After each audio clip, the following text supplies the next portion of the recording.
If you keep making decisions according to who you have become until today, you'll keep being who you were. And if you want to become something different, if you want to achieve something different, you've got to make decisions according to what? I've been exposing myself to things I didn't even realize, and that actually made me who I am today. Oh, wow. I gotta stop that. And that is amazing. You're going to choose for yourself after I teach you these 5. What if I told you that most of your decisions are not made by you? Most of your decisions are made by the conclusions and the experiences you've got every single time you went through an experience. And that has built your subconscious. And that subconscious runs the decision-making process for you. Now, you might look forward and say, I want to choose this, I want to become that. You have a standard, you have a level you want to get to.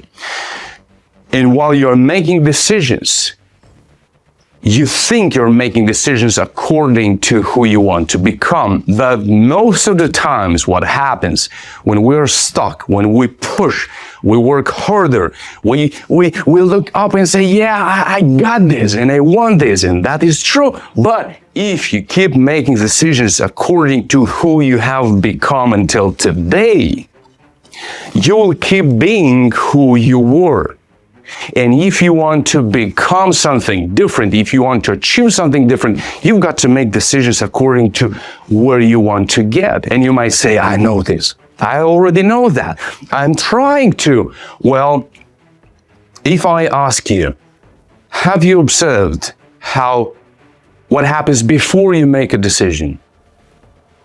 There were some thoughts, there were some beliefs, there were some aspirations, there was something that pushed you towards this decision. And that happens when we go through an experience and there were people around us who helped us to become who we were, from year 1 to year 2, from year 2 to the 3, from 3 to the 20, from the 20 to 28, from the 30 to 40, and so on and so forth. But if you stop and you realize that people around you are shaping your experience of every experience you go through, you will see that what you get out of that experience is mostly not shaped by the experience itself, but by what changed between your version of who you were when you came here, when you were going towards this experience, and the version of which got out of this experience. This delta, this difference, that is making your decision process for you. Now, all over the place, there were people here, and people all over the place every single time you go through an experience. I will teach you today 5 ways people influence your subconscious, and then your subconscious make the decisions, runs the decision process for you. And you might say, whoa, wait a second. I'm not influenced by anybody. I make my decisions for myself. I don't let anyone to make these decisions for me, especially because I have a very great inner circle. I have people around me which are positive, which are great, which are amazing, and they're also successful. So, no. But wait a second. Exactly, if you are here, if this is the inner circle, these are the people who have access to your subconscious, not those people who are far away from you, because those don't really influence you. And we have to start to learn to do this consciously. Who do we allow our subconscious, and how does that happen? You'll discover in today's video. How does that happen that people around me influence my subconscious? Because I would like to make my decisions for myself. And very often happens that the individual thinks that I make my decisions for myself, but it doesn't really work this way. We're influenced and then we make our decisions. Therefore, if you can't spot consciously who this says what, who is who, whom am I opening my heart, my subconscious, my belief system? If you don't do that consciously, somebody else is going to do that for you. I want you today, after this video, if you're going to watch this video until the end, you're going to spot very hidden, toxic, dangerous, but sweet tactics. People around you, especially in the inner circle, build your subconscious. And if you start to spot that consciously, you'll realize one thing. It's a bitter thing. It's going to trigger some reactions. You're going to say, what? What? I've been exposing myself to things I didn't even realize, and that actually made me who I am today. Oh, wow. I gotta stop that. And that is amazing. You're going to choose for yourself, after I teach you these 5 tricks, unconscious behaviors, sometimes conscious behaviors of others, which are applied onto you, so that you can free yourself from these influences and discover your true potential, so that you can align your mind, heart, emotions, and spirit with that mission in life you've got to accomplish. And you already have a glimpse of it in your aspirations, in your dreams, and the things you want to build, to make to happen. All right. So the number one is charm. What is charm and why is it dangerous, and how this charm influences your subconscious? Who does really want to intentionally make you to like them? We're starting backward, and then we'll get to what's the need behind that. Who would really like to make you to like them? People who really crave connection. They really crave connection. So how does it happen? You have conscious to conscious, subconscious to subconscious. This is you, this is somebody else. They are very good. Remember these. Charming people, extremely charming people. They're very good. They're better than anyone else at one thing. At spotting your subconscious reactions to their conscious words or decisions. What does that mean? They will tell something to you. For example, you're at a birthday party, and there's the person in the center of the attention. Everybody congratulates them because that's the day for that person. Now, somebody wants to charm you, and they will say in a very loud voice, oh, your haircut looks so good, or your dress, or your shoes, or something. They'll try something. And if your reaction is you don't want to draw the attention towards you because you want to honor somebody else, your reaction will be a little bit of frustration, a little bit of like, not me, like don't make it about me, because today it's about somebody else. They will spot that. After which you will say, thank you, that's nice, appreciate that. But they will see like, it didn't land where I wanted it to land. And they will try something else, and then something else, and then next time, and then next time, until they will find that one thing, which if they push, you're filled with joy. And they say, ooh, I've got it. They will say something about your kids, or they will say something about your car, and you'll say, yeah, I worked so hard to buy this car, and yeah, let me tell you, when I bought this car, I was thinking, boom, boom, and they will say, I got it. Now they know what you're interested in, and they will bomb, and push that button, because they really want you to like them, because they really want connection with you. Now, this connection, why is this connection so needed for them? Because they're not connected with themselves. They don't have really many friends, because others have already spotted their behavior. And they're alone, and they want to have somebody, but not to be truly connected with you. They want you to connect to them. And here's the thing, how you have to really understand why extreme charming is dangerous. If you can let yourself to be easily read, those people will try to rewrite what they have read.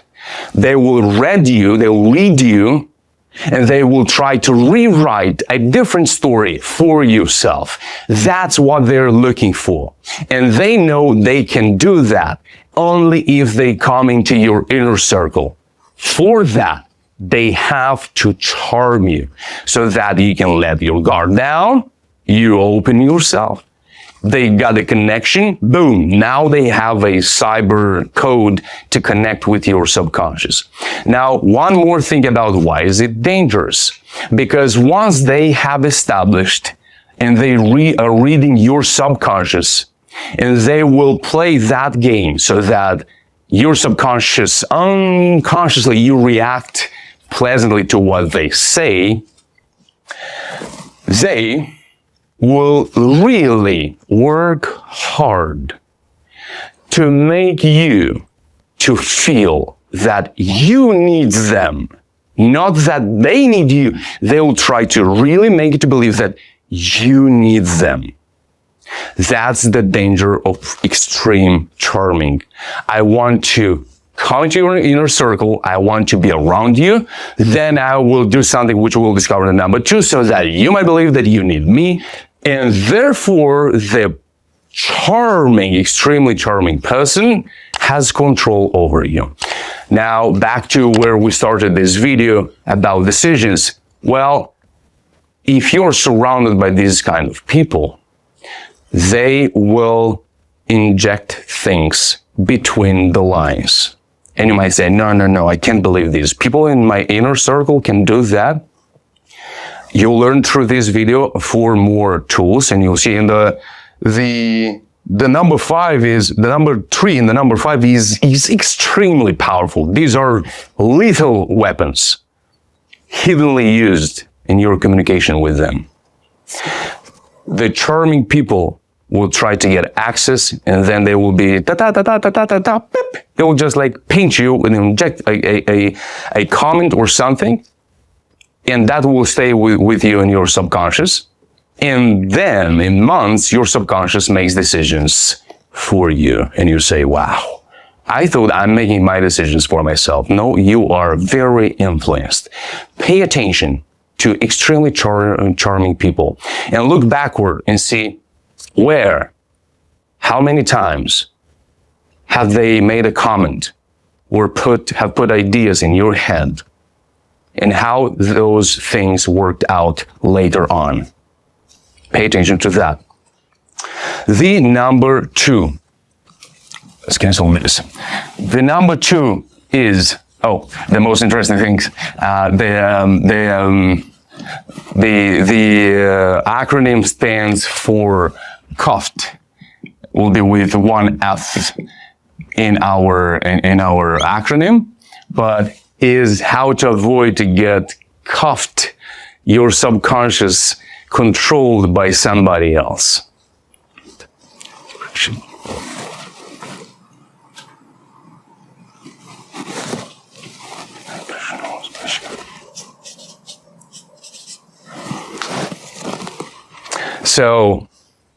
So the C stands for charm. Now, for the upper hand, how do they take the upper hand in your conversations, in your relationships with them? How do they do that? Because they want to become an authority for you. This tool is used through success stories. Through the success stories, they want to increase your perception of their value in your life. They really want to have a very respected place in your life. They are looking for it. Here's the thing, that if you're a genuine person, if you are sincere, if you're honest, if you don't have a hidden agenda to manipulate someone, very often here's the problem, that we become naive and we think that that's how most of the people operate. Well, somebody said it very well. You are in love, they are in power. They are in a power game. And the goal of this video is to help you to spot those people who are very well hidden behind their behavior. And they really control your subconscious. And unknowingly, and I don't want you to hate yourself for that. It's a normal reaction. It might come out if you spot people in your life who are having an agenda against you. And it's hard for you to believe that people do really want to sabotage your success. That's the reality. And we have to grow up, and I want you to start to realize those people and to start to understand how do they operate. Because the dream you have for yourself is to become more, to grow more, to share more, to give more, to build more, to be more, and to have more around you. You want to create, you want to improve, you want to grow.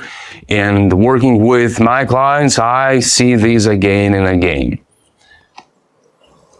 Memories from the past, people from the past, because they are friends, because we know each other for so long time. We keep holding people in our lives who shouldn't have that place there. They might have a place in our life, but not so close. And the person then suffers and pushes and works, but they have those influences in the back of their head. They want still to please their parents. They want to impress somebody. They want to impress their family, wives, friends, husbands. They still want to please and to impress others, and they don't live an authentic life. And when you live an authentic life, you start to reveal your light outwardly, and then you're going to touch people's lives around you. Those people who are going to be aligned with your values. And not just because happened so that I do have them, so now I gotta carry them forward. How do they take the upper hand? Through their success stories. They will tell you something like, oh yeah, I remember, I have got a picture with Al Pacino. I saw Al Pacino one day. But if you like cinema or movies or something, and then if you go into the story, then you'll realize that they were on the roof of a building 5 miles away, and they saw how there was a presentation of a movie, a Prime or something, and they saw Al Pacino where Al Pacino's movie was there. So there was nothing about what they tried to build in your perception that the value they do have. Or they will try to convince you that they have huge connections, that they have achieved this, they have tried that. But again, when you go into details, you'll start to realize that there was almost nothing true. They try to impress you somehow, to influence your subconscious, that they have some authority and they know people around. And then you might think for yourself, because you want to grow, you need connections, you need to know people. That's great. And you'll put them on such a place where, again, they will make you to think and believe that you need them. But here's the stick coming in. If you look in your story with them, you'll see one thing. There was, wow, wow, wow, wow, I need something for you. Wow, wow, wow, wow, I need something from you. You will see that all goes good, and they're building up your perception.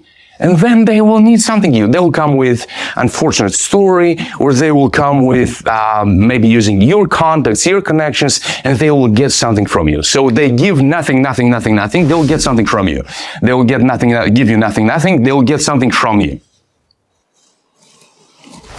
Look backward, analyze every relationship you have, and find those people who use this trick. Now, what you can do about it. Be selective, sharing your goals, and test the sectorial openness. What is this? Try not to be broad about your interests, your goals, and what you want to achieve. Select one sector for a period of time, or one area of interest, and share things about you with them only about that area. If you can choose an area which they are not really strong about, they will find themselves without the upper hand. And they will switch the strategy, and you will see in days or weeks that they will come with different stories. They will need you because for some sad stories, they're sick, they're hurt, they don't know, something happened to them, and they will just need you. And they will provoke you to be open about something else because they can't stand not having upper hand on you. So if you really have these snake people around you who always have something to get from you, but almost nothing to bring to the table. When you start to close this channel and to give them less, or you share less, and they cannot connect through this channel, they will provoke your emotional state so that you are more open, so that they can find another entrance and therefore get the upper hand again on your subconscious. And boom, you fell for the trick. And they, again, are going to influence through comments, through their behavior, through their comments and everything else, through ideas. They will have influence on your subconscious. Do you want this factor of influence in your subconscious? Because again, this automated process makes the decisions for you. And when you think, you go back. Here's the thing. When you think you are about to make a conscious decision, if you really go into your beliefs, into your memories, into your experiences, means you're going into your subconscious, and you want to find something, some material from which you want to make your decision. Means when you think you're going to make a conscious decision, you go back in your subconscious. Therefore, it's not really a conscious decision because you went back into your subconscious. And if you let people to take a dump there and they're shitting in that place, where that's going to be the quality of your decision. Painful statement, but today's video wasn't about fun. It was about spotting these kind of people. All right. In the description below, you can access a program about emotional command reset. It's about emotions generally. How do they work and what's an emotion, but specifically about anger. When things don't go well and it's hard and people are provoking you and you are in a reactive mode and you have this anger going on, it's a free program. Click the link, register, create your student account, go to your dashboard. When you register and create your student account, you can download the workbook for every of these 6 mini lessons, which are going to help you to understand the roots of your anger and to start to free yourself from even your own hidden weapons, which are sabotaging the quality of your decisions. Beautiful. Let's move to the number 3. So the first one is the charm. The second one is the upper hand through their success stories. The trick number 3. The trick number 3 is funny criticism. Funny criticism. They will trying to support you, kind of trying to help you. But what they do, it's not criticizing a constructive criticism. Because here is how a healthy criticism works. You go to someone and say, hey, Mark, look, Alex, look, I've seen you recording these videos and you share interesting facts and yeah, that's beautiful. Wow, amazing. Thank you. But look, you share some complicated stuff and you speak too fast. And I was listening and that was very interesting, but I lost you because you were speaking so fast. And I was thinking maybe would you try to speak a little bit slower and see what happens? How does it make you feel?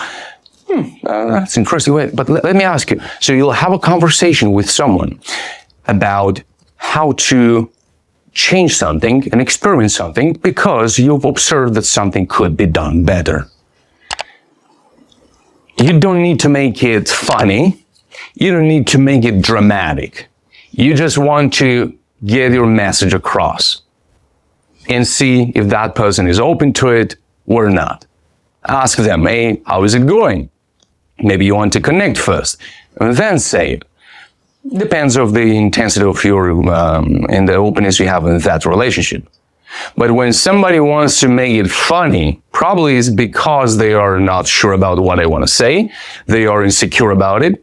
They don't know how you're going to take it. They are afraid of being their true selves. They're afraid of losing you, so they are going to manipulate and change their game. They're not going to be who they are, so that they don't lose the version of you are in their lives. Means they're more concerned about them than about you. It's not about you as a friendship or team. It's about them. It was never been about you. And these people will use this pattern. Here's a very good one. Use this pattern, spot this pattern. The pattern for the funny criticism is this: emotion, event, emotion. What is this?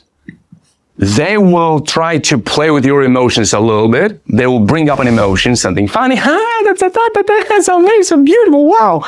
Then they will say something, bam. Yeah, never thought this is going to end this way. Or they'll say, oh, it looks so good, so good, so good, yeah, beautiful. But yeah, your haircut, yeah, but never seen such a cut like this because it looks, makes you feel so like that. Hey, but I know you're so amazing. You're like this, like this, like that. Or about your business, you're going to talk about AI and they're going to say, yeah, now business is so much easier to do. And I know you're working hard and you're pushing. That's wow, beautiful. That's so great. Admire you a lot. AI is dangerous. People are going to steal information from your business, and I heard many people suffered and lost their business because using AI, and now it's such a big danger. Yeah, this world's going to pieces and boom, boom, boom. Yeah, but I know you're amazing, and yeah, you are so beautiful and you're so great, and yeah, and I know you're gonna figure it out. Boom, emotion, event, emotion, or the opposite, dramatic emotion. Event, they're going to say something, they're going to drop the bomb, and then emotion again. That's exactly what my cat does. He digs, makes a hole, takes a dump, and then boom, cover it. That's exactly what manipulative people do. When they want to inject an idea in your subconscious, that's what they do. They come and they're like, hey, ha, hoo, hoo, take a dump, stitch, or take just a dump into it, boom, and then just cover it. And then you're like, oh, you haven't even made in time to understand what happened. And they already left. But in time, you accumulate this shit in your subconscious, and then that subconscious make decisions for you. So, do you still want those people around you? Because they are there. Because now I'm sharing with you these tools, these tricks, you will analyze your relationships with the people around you, and they're mostly in your inner circle. They're not far. They're not on a screen of a video. They are not far people that which you don't even know when you heard once or twice and you formed an idea about them. It's not about that. It's about the people who are constantly around you, and they do that to you because they sometimes and very often don't even know they're doing it. And why do they use this? Because they have this pattern. I'm explaining that's the pattern behind, what's the mindset behind the manipulation. Here's the pattern behind the manipulation. Is admiration, then curiosity, and then the doubt. They will admire you and say, wow, that's great, that's so amazing, woo! But they have no clue about what you're talking about. They have no idea because they don't spend their time learning and working. They spend their time manipulating others. They will wear this very curious face. Yeah, tell me more. Oh, that's very interesting. Why? Because they want to learn from you right now in that moment. They want you to give them all the information, and then they will quickly, fastly process that information you just shared with them. They haven't learned, they haven't thought about it.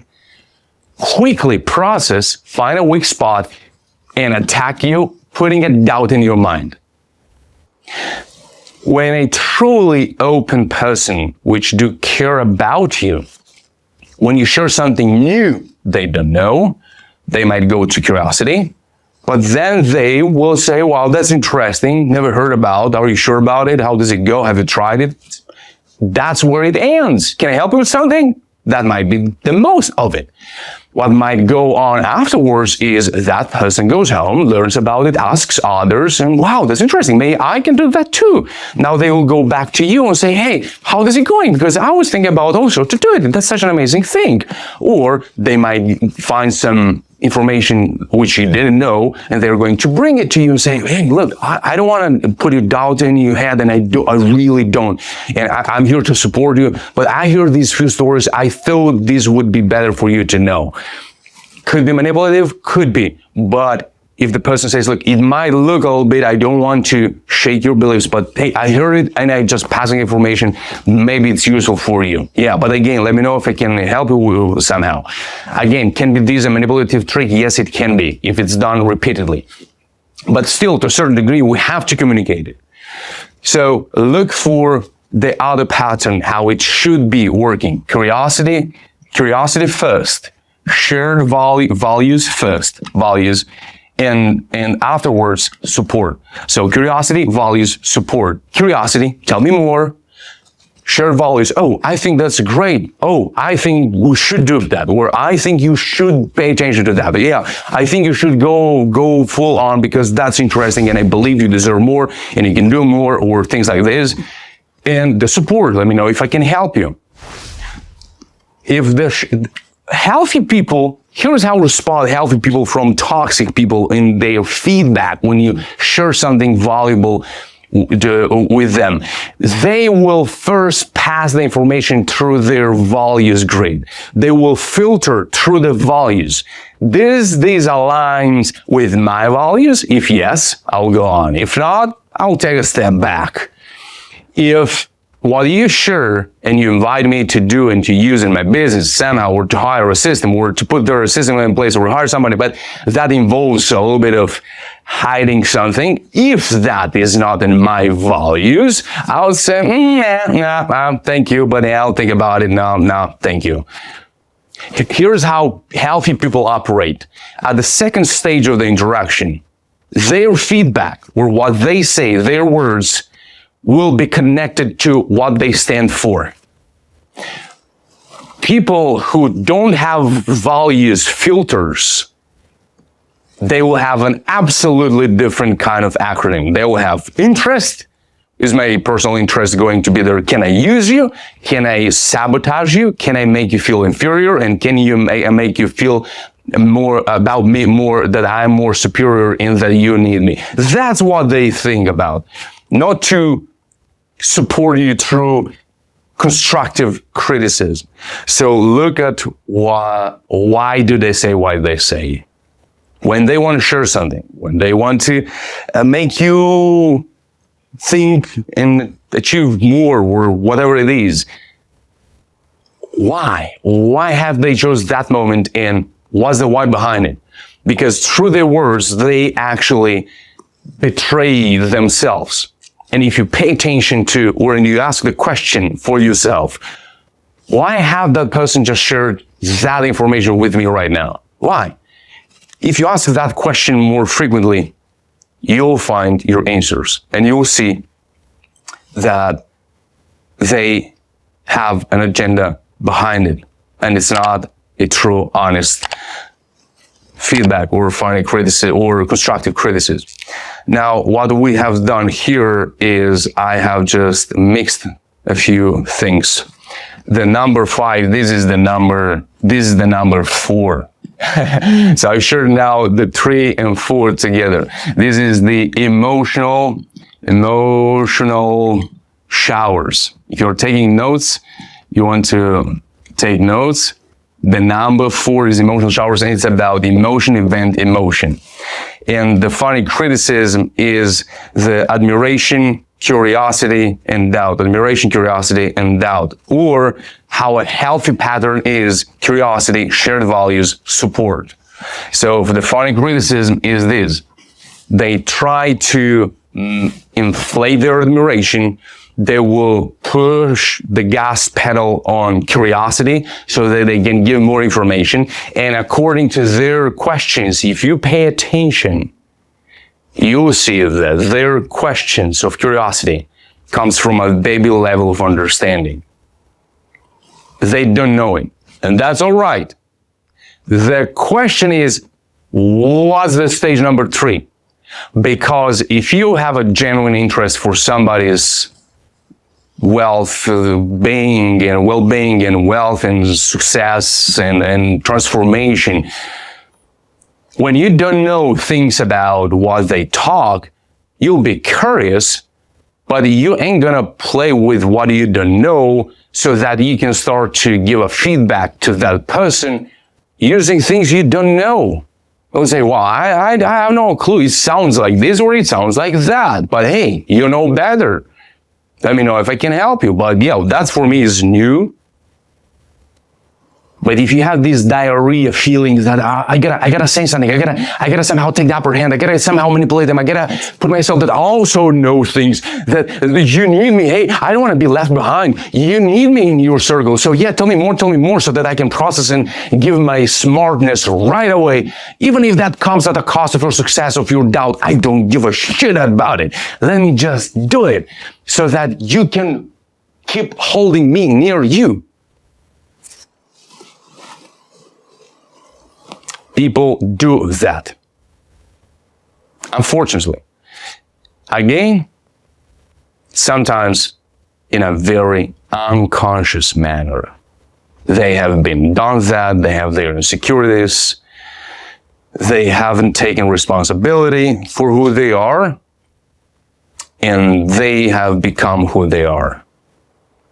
Some people, when you help them to see that they also do that onto others, they change and they say, whoa, my gosh. They stop. They say, oh my God, I need some help. I gotta get my mind straight and understand how do I operate. Those people who haven't changed, even if they were faced with their behavior, probably won't change. Now it's up to you to filter and understand what happens. About the number 4, a quick thing, and then we go into the last one. The last one is it's a very close to my heart one, and that's crazy. We'll see why. So the emotional showers, yeah. When you gotta spot the prepared road, because look, emotion, event, emotion. When the conversation goes just like you're stepping into somebody else's steps. Seems you got a feeling that the conversation was prepared for you. You're stepping into the right answers, and their questions are manipulating you into those answers, and seems to you that it is a conversation, but actually that conversation was designed through emotional manipulation. Here's why your subconscious is easily to be manipulative, is easily to be controlled by others because of the emotions. They're great and amazing, but if your emotional state influences your decision process, people spot that. Manipulative people, they feel it immediately, and they're gonna drag you by the nose left and right, but they have prepared already the steps and you're following them. I don't want to offend your intelligence. It's just a trap for which we fall because we grow. And when we grow, we change, and when we change, we grow more. And the truth moment comes sometimes when we realize that not all the people are as they say they are, was as we want them to be.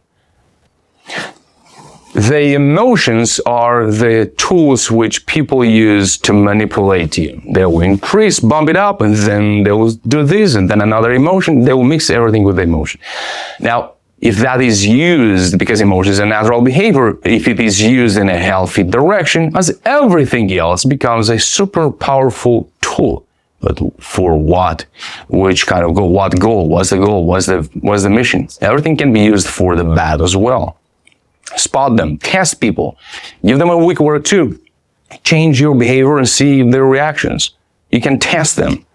You're free to test people's friendships or respect or everything else and see what's there and see maybe you're fooling yourself. Why not? So yeah, if the road is too smooth or too bumpy, nothing is always right, means they play with your emotions. Again, in the description below, there is a link where you can access a free program, Emotional Command Reset. Click the link, go to the program, register, create your student account, download the workbook, do the work, and reveal a new world for you. And so that you can become free of the emotional control, especially from anger. It's a very often problem people suffer in business, leaders, workers, colleagues, friends from anger. And they try to suppress it, but then it explodes through subconscious in another direction. They don't know how to redirect it, how to use it, and how to understand the roots of your anger so that you can understand, heal it, and move forward in a free manner without being constantly controlled by external factors and your own emotions. Because when you don't know how to consciously deal with your emotions, other people will do that for you. And that's not the spot you want to find yourself in. Then number 5. The number 5 is default intimacy. Default intimacy. What does that mean? That means they will take by default the intimacy which probably don't even exist. Kind of, oh, we are so alike. Yeah, we're so similar in this. But you met them a day ago. Or you know them for 20 years. And you know you're not the same. You know they haven't done the work. You know that. You see from the quality of their life. They haven't. But they're constantly telling yourself like, yeah, we people, we are so alike, Or, my dear friend, and again, you might met them days ago or hours ago. Darling, words like this. Or they will use a very personal problem. Again, you don't have that transparency, but they will cross the boundary in a second, coming with, I need your empathy glasses. They'll just put it like, I need your empathy, but as an empath or as a person who care about people, you're focused on, are you all right? You're not saying they're like a cynic trying to analyze who's doing what. You got to do that work, but not more interact or paranoid. That's another conversation. So don't become paranoid. But for a period of time, you got to be aware of what's going. So yeah, for a period of time, you will be paranoid if you start to analyze your relationships. Beware not to go into that extreme so that you don't become one of them. So you as one which do care about others, they will share a very personal problem. I was speaking about, I was having a problem with my wife or my husband in bed a few days ago. I was like, whoa. We don't have this kind of intimacy. We don't have this kind of openness yet. But they will test it. They will, bam, cross it, see your reaction. And if it's something that you care about, if you're a specialist into something, you'll say, let me help you. And then you want to help them. And then boom, they got you. And then they will expect the same from you. They will, they will provoke you into, are you all right? I see you're not sharing like much stuff with me about this and that. What's going on? I was like, no, nothing's going on. You don't tell that, but you could. I just don't share this kind of stuff with you. With you, I have a different level of intensity of friendship or communication. Or at work, colleagues, leaders, and stuff so on. People who want to have control onto you, and they are very impatient to get that control, will cross the boundary, sharing very intimate problems with you so that you can feel connected to them, but then they will do the same to you. And that will make you to think that now you are friends, you're very good friends. But deep down, you know you're not. And you kind of see that this is a little bit awkward and strange, but because you also need a little bit of connection and you crave a little bit of attention, you You take that bait and then you do the same to them. And they have access to your subconscious. Boom, done. The game is over for you and it just began for them. The default intimacy, you also observe how it works, how it is used when you decide to take a distance from them, or you want to get a little bit closer to them for a reason or another, and you will see how they use it as a protection to not help you or to not be there for you. So they will use the default intimacy to get into your garden, to get into your house, through the door, through the back door. They'll get in, they'll say, you can test it this way. All right, good. Now we're buddies. Perfect. Let me in a few days ask you something, a favor which would be at the level of that intimacy which you have tried to project onto me. And see their reaction. And they'll say, oh, no, I have my meeting, this here and there, or no, I can't, my knee is in pain, I can't do that now. And like, oh, I wish, I'm sorry, I can't help you. Yeah. So this is how you spot people who really can influence your subconscious. The number one, charm. The second one, the upper hand through the success story. Number three, funny criticism. Emotion, event, emotion. They will create these neighbors for the event so that you can bolt into your house, your subconscious house. Number four, emotional showers. I'm misplacing this, the 3 with the 4. Emotion, event, emotion is the number 4, is the emotional showers, and the funny criticism is the pattern, admiration, curiosity, doubt. When they admire you so that you can open more, then they go into curiosity, you share even the details, boom, then they will inject something into it, but preparing the road for it. Number 4, emotional showers, and number 5, default intimacy.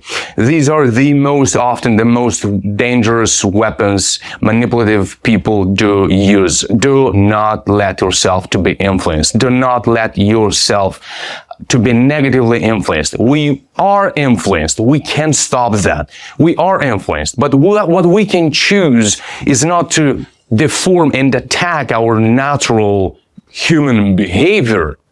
It's alright to have emotions. It's alright to share your emotions. It's alright to have some anger. It's alright to be a little bit paranoid about something. It's alright to be a little bit scared. It's alright to be bold and courageous.